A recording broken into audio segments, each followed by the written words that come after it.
Good afternoon, groovy citizens, and happy Winning Wednesday to each and every one of you. It is my hope and prayer that your day has been going along great. The birds are chirping. It's 66 degrees, but it's kind of humid outside.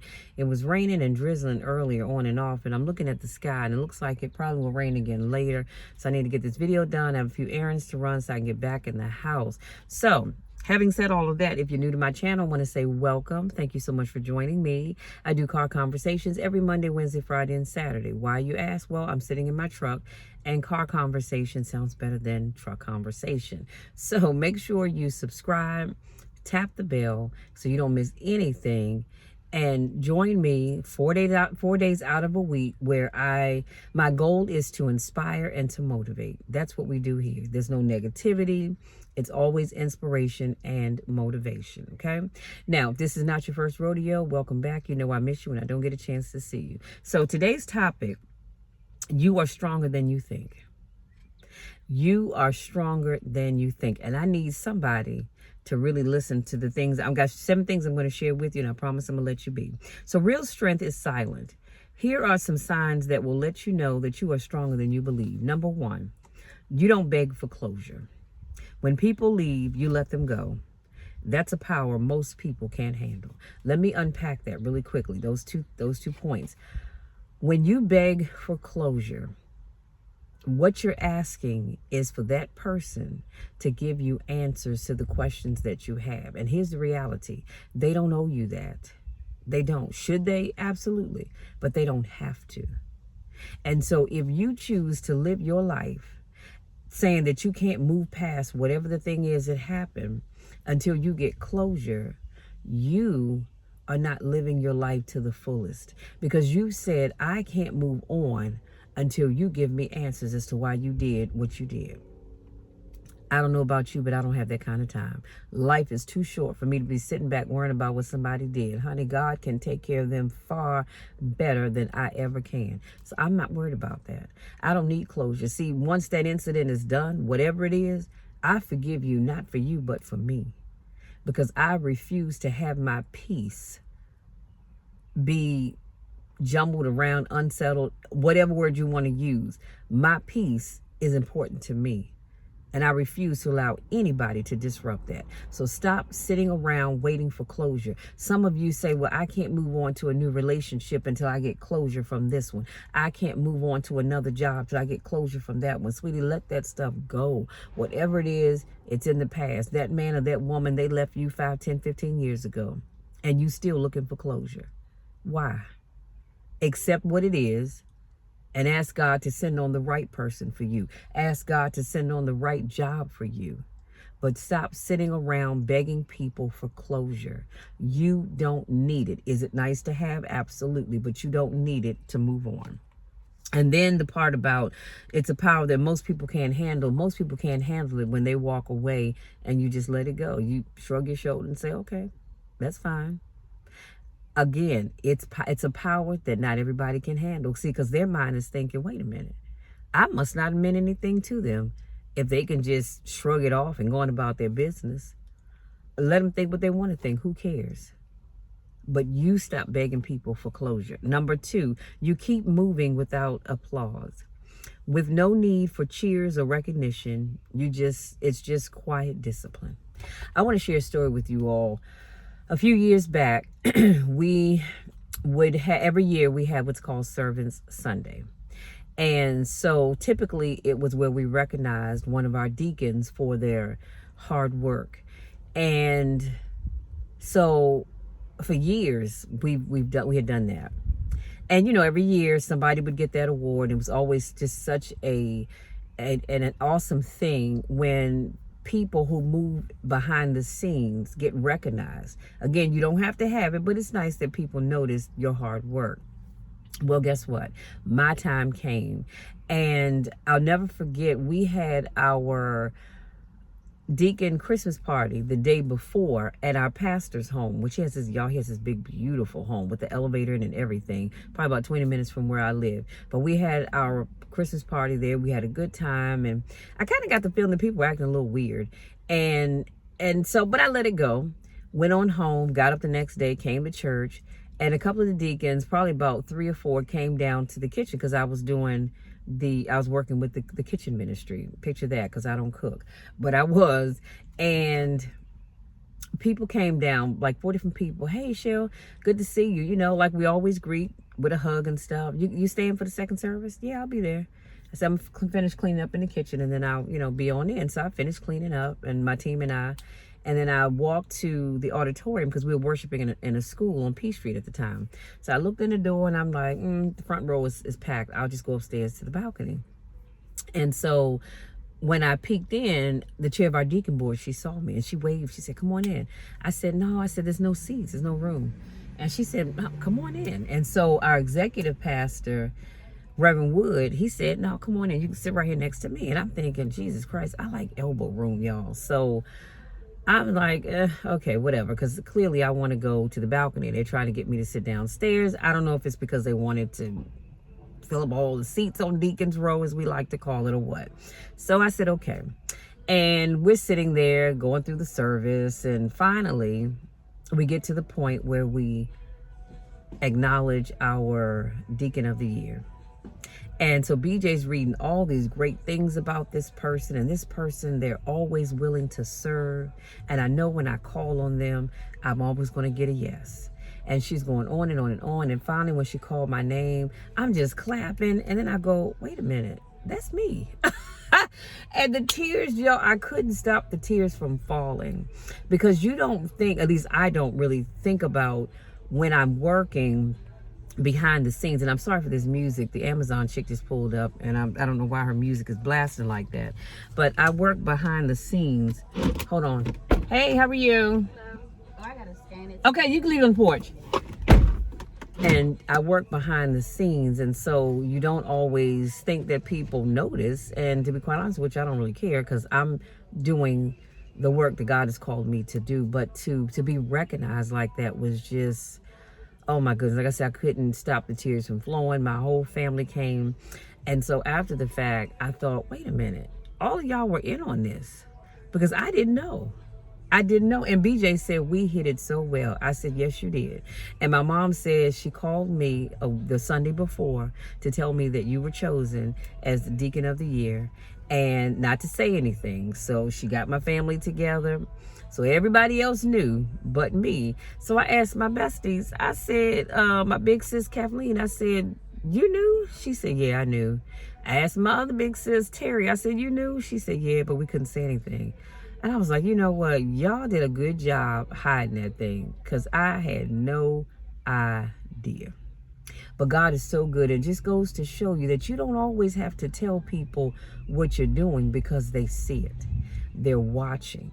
They may not say anything, but somebody is always watching. And so I shared that story with you to say that you can keep moving without applause. I didn't get applauses. I didn't get pats on the back, and I didn't need it, because what I did was for God's people. It wasn't about the applauses and the pats on the back. So number 3, you stay kind in a world that's oftentimes cruel. Many turn bitter. You choose compassion, and that's true strength. Y'all, when I tell you that I've always known that about myself, but just recently there was an incident that happened that I could have been bitter, and I could have done a lot of things, but I didn't. I chose compassion. But that's just because that's who I am. Yes, you may have wronged me in one way, shape, or form, but I still can have compassion for you. Again, remember, having compassion doesn't mean I want to break bread with you. It just means that I'm a compassionate person. And one thing's for certain, 2 things for sure. I don't ever want to see anybody without a job. I don't want to ever see anybody struggling, because that's just not in me to be that way. I pray for everybody. I even pray for my enemies. You hear what I say? I do. I mean, I call them by name, but I pray for my enemies. Lord, if I have enemies, I want you to bless them too. Give them what they need. Not necessarily what they want, but give them what they need. But when you choose compassion over being bitter about something, that's true strength, because it takes a strong person to do that. It is not always easy. I've always said, Lord, why do I have to always be the bigger person? Why do I have to keep turning the other cheek? Well, I only have 2, 4 technically, but I only have 2. So I can't keep turning the other cheek. But that compassion in me comes out. And I can say, what would Jesus do? Number 4, you show up even when it hurts. Getting out of the bed and facing the day while most people would rather hide. That's a strong person.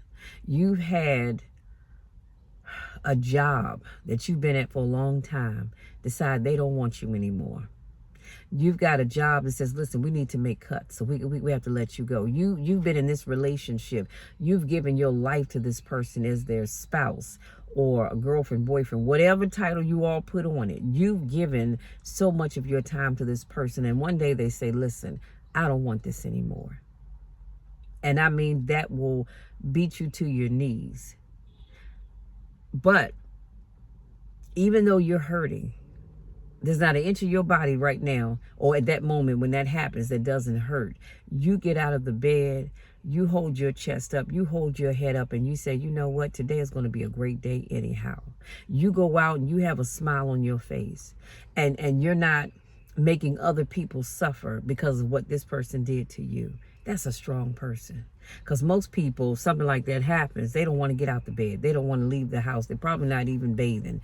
But you say, nope, I'm not going to let that bother me. I'm going to get up and keep moving. Number 5, you choose to learn instead of blame. Asking, what can I take from this every time life hits you? So I don't know about you all, but I, a few years back, learned to stop saying, Lord, why me? And start asking the question, what can I learn from this? Because everything happens for a reason. Nothing that you go through, nothing that you've gone through, nothing that you're going through, and nothing that you will go through ever just happens. Everything happens for a reason. So instead of sitting there trying to get closure, ask yourself, what can I learn from this? Maybe in that relationship, you need to stop giving so much of yourself until you see that that other person is invested just as much as you are. Maybe on that job, you stop giving away all your time and talents to people that don't want to pay you. And then once they suck you dry, then it's, hey, we don't need you anymore. Thanks for your help. Whatever the situation is, whatever that situation is, you need to make sure you show up and you show out as only you can. Put on that smile. Even if you have to paste it on, you put on that smile and you greet everybody. Hey, how are you? Have a blessed day. How's your day? Have a great week. Have a great weekend. And let people sit back and wonder, what the heck is wrong with this person? Are they high? No, they're not high. They serve a big God. And they serve a big God knowing that God sits high and he looks low. God will take care of your enemies far better than you ever can. So you don't have to sit and hide. Okay, you've been hurt, but you don't have to hide. Get out there and keep doing you. Number 5, you choose to learn instead of blame. Asking what, oh, I'm sorry. I said that already, didn't I? Oh, no. Number 5, you choose to learn instead of blame. Again, asking what you can take from it every time life hits you. And life will hit you hard. Some of you woke up this morning and life sucker punched you in your face. You're going to wake up tomorrow and life may sucker punch you in your gut. Next week, it may sucker punch you in your back. Life hits hard sometimes. And it's not always about death. It's not always about somebody hurting us physically or mentally. It can be just small things. But life hurts sometimes. Number 6, you don't let the past define you. Your scars remind you, but they don't control you. Y'all, I love that. Stop letting the past define who you are. Your past is your past. And as I like to quote Medea, your past is like your big ass. It's behind you, okay? Whatever you did in the past, whoever you were in the past, that's it. That's gone. That's old news. The old Michelle probably would have cussed you out every chance I got. But the new Michelle says, no, I'm bigger than that. I'm better than that. Now, that's not to say that I may not cuss you if you push me too far, but that's not my go-to. You may say, but I was a drug addict in the past. Okay, that's the past. That's not who you are now. And too often, we look at our past and we say, I would love to do that, but in my past, I did this. I don't know if I'm qualified. In my past, I did that. I don't know if I'm the right person for this job. Well, here's a what's the word I'm looking for? Newsflash. Everybody that you see right now doing great things, honey, they have a past. We all have a past. Now, your past may not be mine, and mine definitely may not be yours, but we all have a past. Some people have had a past of being in relationships and not being able to be faithful. But now that they're in this relationship, they're in a good place, they've decided, you know what, I've done that before. I'm a new person. I want to be faithful in this relationship, whatever that relationship may be. Now, some may look at them and say, what? You were going through men and women left and right back in the day. Okay, but that's who they were. That's not who they are now. Same thing with incarcerated people.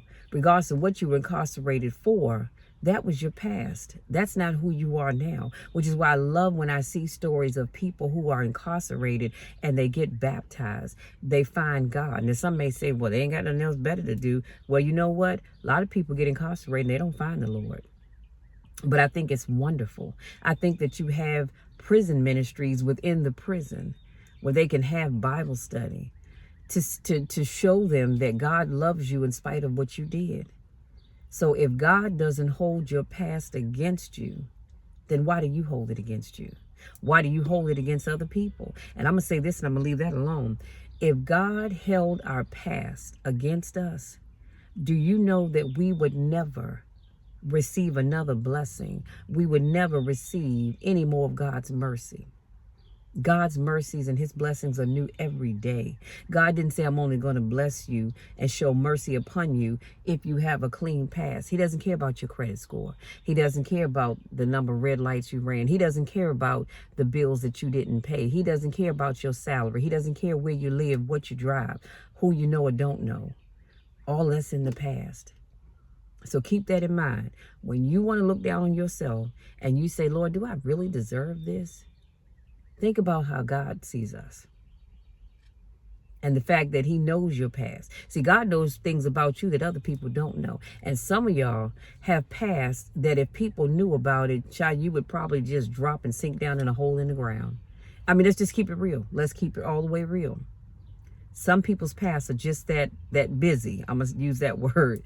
And so you hope and pray that nobody ever discovers whatever it is that you did in the past. But guess what? God knows. And even though God knows it, he doesn't hold it against you. So if he's not holding it against you, I want you to stop holding it against you as well. Number 7, last but not least, you keep your standards high, even if it means walking alone, because you'd rather be alone than lower your worth. Y'all, let me tell you something. If walking through life, being with somebody requires you to lower your worth, you're better off walking alone. You just are. Because I'm not going to step out of character just to be a part of the group. I'd rather keep my dignity. I'd rather walk with my head held high. I would rather act in such a way that God is pleased with me at all times than to try to fit in with other people. Some of y'all think, well, I'm going to be alone, so I'm going to lower my standards. No, I would rather be alone. Let me be alone. One is still a whole number. I'm all right with being alone. During COVID, when most of us were stuck in the house, if you lived by yourself, you were alone, correct? And you didn't fall apart. So you can do it. But stop lowering your standards so you can fit in with other people. Now, if these things, any of these things I mentioned are you aren't weak, sweetie. You are rare. You are unique. Because it takes a strong person to exhibit the traits that I just shared with you, which will be in the description box as always. Having said that, you guys, I'm going to let you be. Go out there, enjoy the rest of your day. Whatever you do, wherever you go, have fun, but be careful. Be safe, be careful, because I want you to get back home as safely as you were when you left, okay? And intact. So just know that if nobody else out here in this world loves you, cares about you, accepts you, past and all, first of all, God does, but secondly, I do. Because I understand we all have a past. But I want you to stop thinking that you're weak. See, some people think, well, I'm weak because I give in. I'm weak because I show compassion. And people will tell you that, oh, no, you should do this. Man, they did this to you. Why are you being nice? You're being nice because being nasty is going to get you what? Absolutely nothing. And again, always remember, we serve a big God. So when people do things to me, when people say things about me, when they talk about me behind my back, I don't worry about that. I don't care about it. I do ask God to reveal those that are truly in my corner and those that aren't, so I can cut that snake off. You know that old saying, you don't have to worry about getting bit by the snake in the grass when you know where it is, because you're not going to go anywhere near it. I do pray and ask God for that. But all that other stuff, honey, that's not my business. Those are my concern.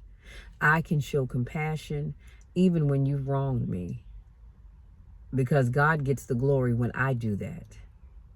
And you'll deal with his wrath. I don't have to do anything to you, okay? Now, having said all of that, go out there, continue to be the strong people that I know you are. And if you're still having trouble convincing yourself that you're strong, baby, pray about it. Pray about it, and then listen to this video. Watch this video as many times as you need to, because you are strong. It may be deep down inside, but you are strong. I just need you to believe that. Listen, I love you all to the moon and back. And there is nothing, and I mean absolutely nothing, that you can ever do to change that. I love you all. I want nothing but the best for you. And guess what? The best is yet to come. You may have had some great days. You may have had some great times. God has blessed you with some great things. But your best has yet to come. And it's on the way. Love you all. We'll talk again soon.